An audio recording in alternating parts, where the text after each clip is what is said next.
우리 국민이 원하는 것은 그것뿐입니다. 그런데 이 정권은 국민이 주문하지도 않는 방향으로 나라를 끌고 가고 있습니다. 도대체 누가 시켰습니까? 주사파 운동권에 뿌리를 둔 세력, 대한민국이라는 나라의 정통성을 인정하지 않는 데서 출발한 사람들, 이게 그들의 실체입니다. 그 시각에서 저들을 보면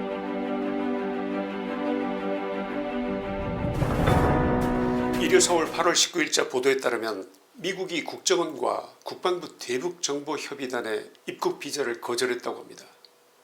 정동영 통일부 장관이 지난 3월 북한 핵시설로 구성이란 지역이 또 있다고 발언한 것을 여러분 기억하십니까? 미국이 민감하게 여기는 사안을 국회의 공개석상에서 입에 올려버린 정동영의 뻘짓 이후 미국은 대북 위성정보 공유를 제안해왔는데 국정원과 국방부가 지난 6, 7월 이 문제를 수습하기 위해서 실무협의단을 꾸렸지만 미국이 비자를 내주지 않아 출국조차 못했다는 것입니다. 사실이라면 이보다 더 참담한 장면이 어디 있겠습니까? 대한민국의 국가정보원이고 대한민국 국방부 아닙니까? 한미동맹의 최전선에서 정보를 주고받아야 할 사람들이 동맹국인 미국에 의해 입국 비자마저 거절당했다는 것은 이재명 정부 아래에서 한미관계가 어디까지 무너졌는지 보여주는 비극적인 장면이 아니고 무엇이겠습니까?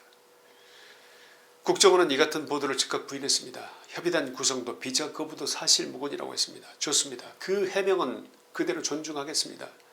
그런데 이상하지 않습니까? 비자 거부는 없었다는 말은 그렇게 빨리 하면서 정작 왜 국민이 가장 알고 싶어하는 한마디는 왜 못하는 것입니까? 대북 정보 공유는 지금 정상화됐습니까? 그 쉬운 한마디를 5달째 못하고 있습니다. 바로 이것이 오늘 이야기의 핵심입니다.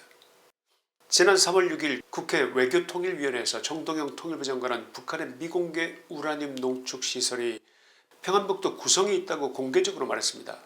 그 뒤 4월 초부터 미국은 한국에 제공되던 대북 위성 정보를 제안했습니다. 하루 50장에서 100장 규모로 오가던 정보가 사실상 멈추거나 크게 줄었다는 보도까지 나왔습니다. 정 장관 측은 말합니다. 2016년 미국 연구기관 보고서에도 나온 공개정보라는 것입니다. 참 편리한 해명입니다. 정보의 세계에서 중요한 것은 그 내용이 인터넷에 있었느냐가 아닙니다. 누가 어떤 지위에서 어떤 맥락으로 확인했느냐가 중요합니다. 학자가 보고서에 쓰는 것과 대한민국 통일부 장관이 국회에서 말하는 것은 전혀 다른 문제가 됩니다. 정부 당국자의 입에서 특정 시설과 위치가 확인되는 순간 북한은 우리가 무엇을 알고 있는지, 어떤 자산과 수단으로 이것을 파악했는지, 휴민트가 있었던 것인지 이런 정보를 역으로 추적할 수가 있게 됩니다. 무엇보다 북한은 이에 대한 대비 내지 조치를 취할 수 있다는 것입니다. 알고 말했다면 무책임이고 모르고 말했다면 무능입니다. 아니 혹시 북한에게 알려주는 것일 수도 있다는 말까지 나옵니다. 더 심각한 것은 미국의 대응이 단순한 감정적 항의 차원이 아니었다는 보도입니다. 미국 정보기관의 판단으로 정보 제안이 이루어졌고 주한미군 쪽에서 우리 측에 이를 알렸다는 취지입니다. 감정은 달래면 풀릴 수가 있습니다. 그러나 정보기관의 기준에 걸린 문제는 전혀 다른 사안입니다. 앞으로 조심하겠습니다. 그 한마디로 다시 문을 열어주는 그런 세계가 아니라는 말입니다. 국민이 묻는 것은 복잡하지 않습니다. 정보가 끊겼습니까? 안 끊겼습니까? 끊겼다면 왜 끊겼습니까? 지금은 다시 들어옵니까? 안 들어옵니까? 그런데 이 정부의 답변은 늘 비슷합니다. 모른다. 확인해 줄 수 없다. 일부다. 갈등은 아니다.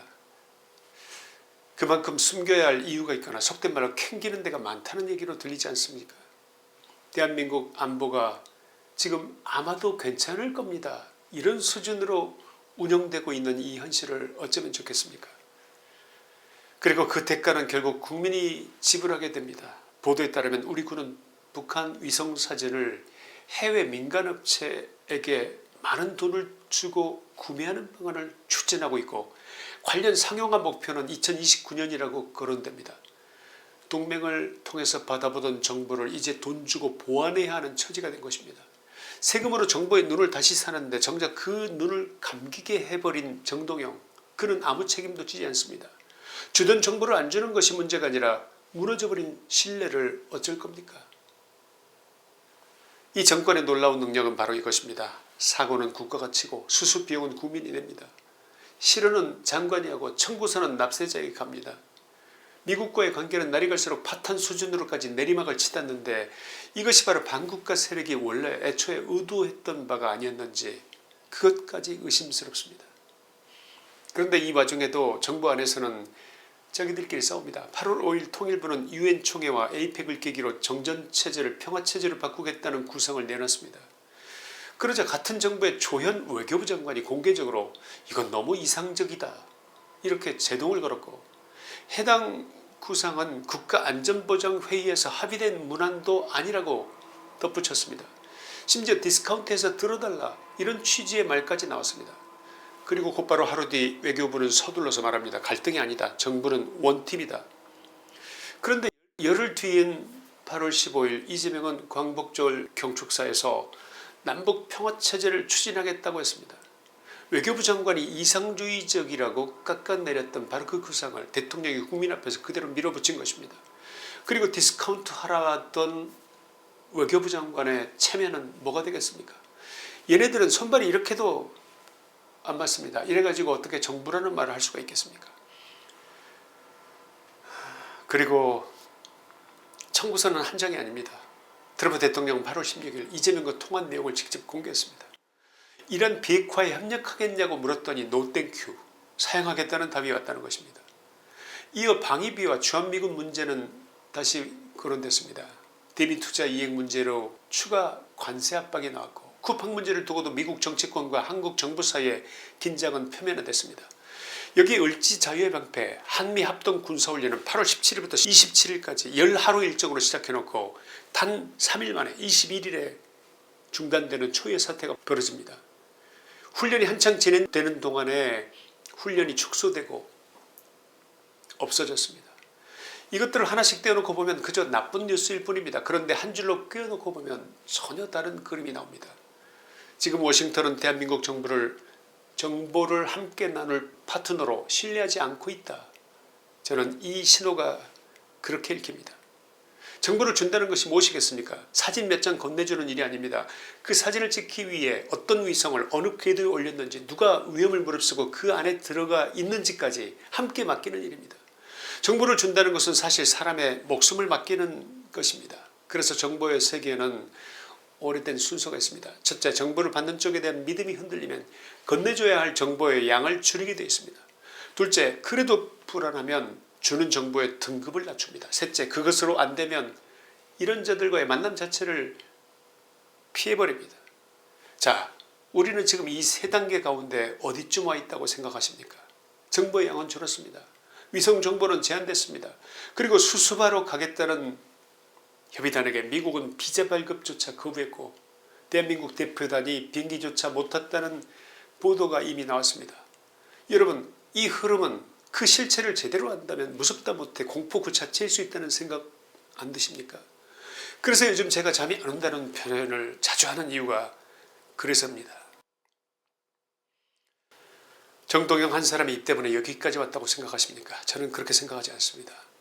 그 발언은 방아쇠였을 뿐이고 화약은 이미 쌓일 대로 쌓여 있었다고 봅니다. 비핵화를 대화의 조건에서 슬그머니 빼버렸습니다. 평화체제는 북한이 요구하기도 전에 대한민국 이재명이 먼저 꺼냈습니다. 미국이 도와달라는 일에는 노 땡큐라고 했습니다. 미국에게 약속한 돈을 자꾸 미룹니다. 그러면서 베이징 쪽으로는 웃으면서 걸어갑니다. 이것을 워싱턴이 어떻게 읽겠습니까? 이재명은 실용 외교라고 부릅니다. 미국의 눈에는 이게 무엇으로 보이겠습니까? 여러분께 여쭙겠습니다. 우리 국민 가운데 대한민국이 중국의 속국이 되기를 바라는 분이 계십니까? 베이징 눈치를 보며 고개 숙이고 사는 나라를 자식에게 물려주고 싶은 분이 계십니까? 김정은이 주도하는 통일을 원하는 분이 혹시 계십니까? 인민복 입고 대급 줄 서는 체제에서 살아보고 싶은 분이 혹시 계십니까? 국민은 그런 나라를 단 한 번도 주문한 적이 없습니다. 마음 놓고 장사하고 하고 싶은 말 다 하고 자식을 원하는 학교에 보내고 밤에 두 다리 뻗고 자는 나라. 우리 국민이 원하는 것은 그것뿐입니다. 그런데 이 정권은 국민이 주문하지도 않는 방향으로 나라를 끌고 가고 있습니다. 도대체 누가 시켰습니까? 어느 국민이 표를 주면서 우리 눈을 감기고 미국과 멀어지고 중국과 북한 쪽으로 붙으라고 누가 그랬습니까? 요즘 밤에 잠이 잘 오십니까? 저는 그렇지 않습니다. 아침에 눈 뜨면 오늘은 또 무슨 소식이 들려올까? 그 걱정부터 앞섭니다. 어제는 정보가 끊겼다고 하고 오늘은 훈련이 잘렸다고 하고 내일은 또 무엇이 사라졌다고 할지 모릅니다. 나라가 흔들리는 것보다 더 무서운 것이 또 있습니까? 이 나라가 지금 어디로 가고 있는지를 국민이 모른다는 것입니다. 우리 부모 세대는 전쟁을 몸으로 겪었고 우리는 그 이야기를 들으며 자랐습니다. 그래서 압니다.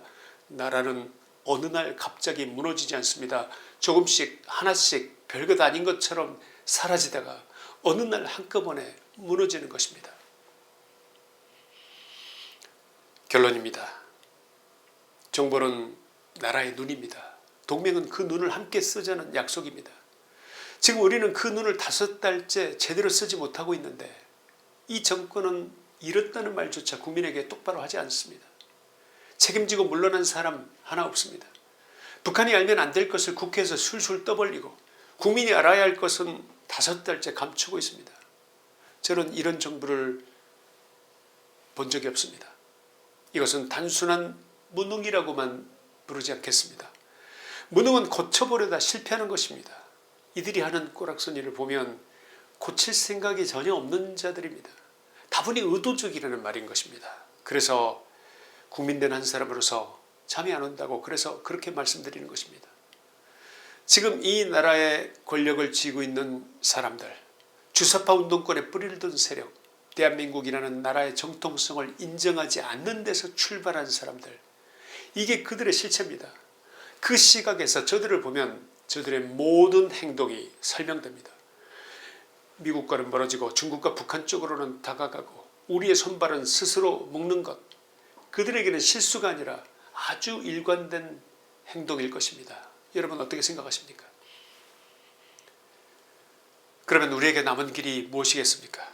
이재명이 어느 날 마음을 고쳐먹기를 기다리면 되는 것입니까? 국회가 알아서 막아주겠습니까?